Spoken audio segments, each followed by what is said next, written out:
Hello guys, in today's video I would like to show you how to connect and configure command lines in switches and routers. What I've done is just set up a basic network topology, including two computers, a switch and a router is basically connecting them together. What I've done is I just set up the IP addresses just like the same in the last video. Nothing special, and just so you know, that default gateway has to be a different IP address than any of the other devices. So a default gateway has to be like a reserved IP address. It usually is like 192.168.10.1, like this one here.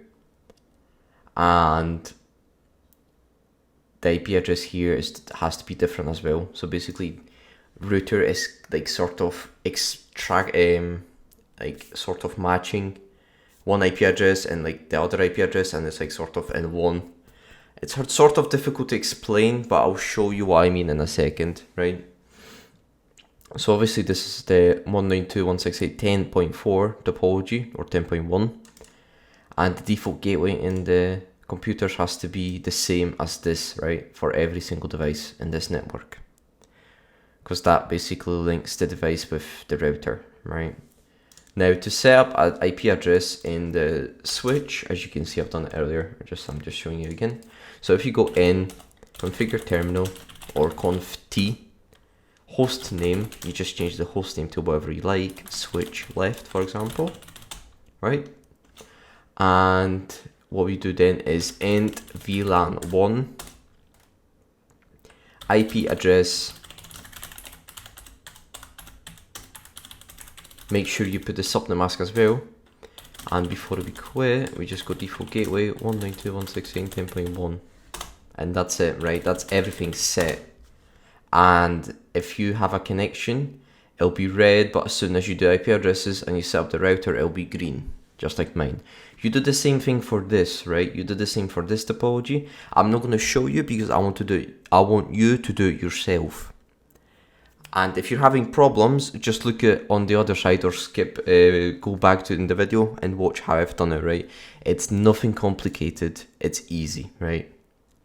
It would have been much easier if we would have a server, because in the last video I also had a DHCP server, because the DHCP server would assign everything for us, just everything would be done for us, right? Now, I would like to show you how to secure a router. It's actually very basic. It's just basically 5 commands that you need to put in. As you can see, I've changed the router, just the name, just so it's easier for me, and I know I also like configuring stuff. So okay, so I will show you how to basically put like a 2-step password for a router. So what we do is enable secret, and we just put like, let's do cisco packet tracer. Well, it's just a Cisco packet, okay? Right. And line con 0. And now we do password. And let's just call it Cisco, no. Let's do Kali Linux 15, right? Now, I suggest what you do is you should remember these passwords or write them down somewhere, because if you forget them, you're sort of done, right? I know it's just Cisco Packet Tracer, however, but you'll be doing this in real life, and if you forget your, router's passwords, I'm pretty sure there's a way to reset it.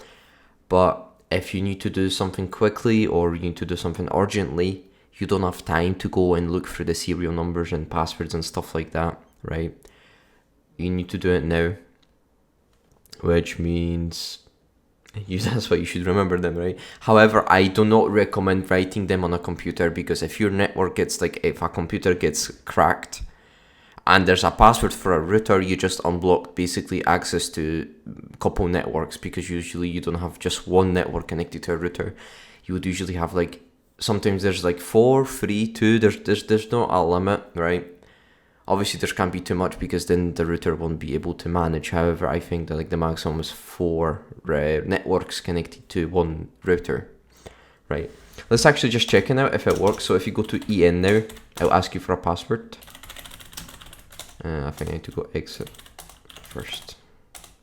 Yeah, there we go. So actually for user access verification now, which means you need to put a password. Now the password first we put was Cisco packet, right? I don't think you can see the password. Yeah, so I think, what was it? I actually forgot. It was Cisco packet. Okay, so Cisco packet.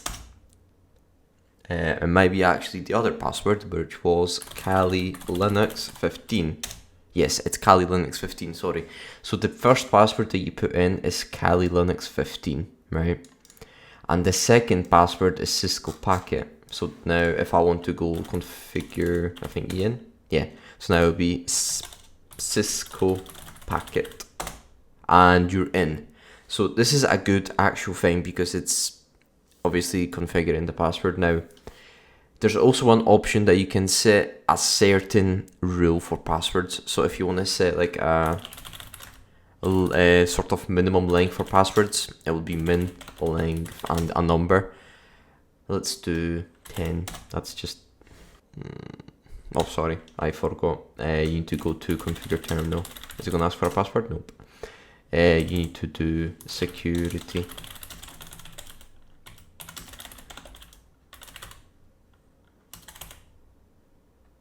There we go. And now that means the passwords, the minimum length of passwords is 10. It cannot be less than 10. So that's basically it for this video. If you'd like to see any other content or if you'd like me to explain anything, make sure to hit me in the comments section.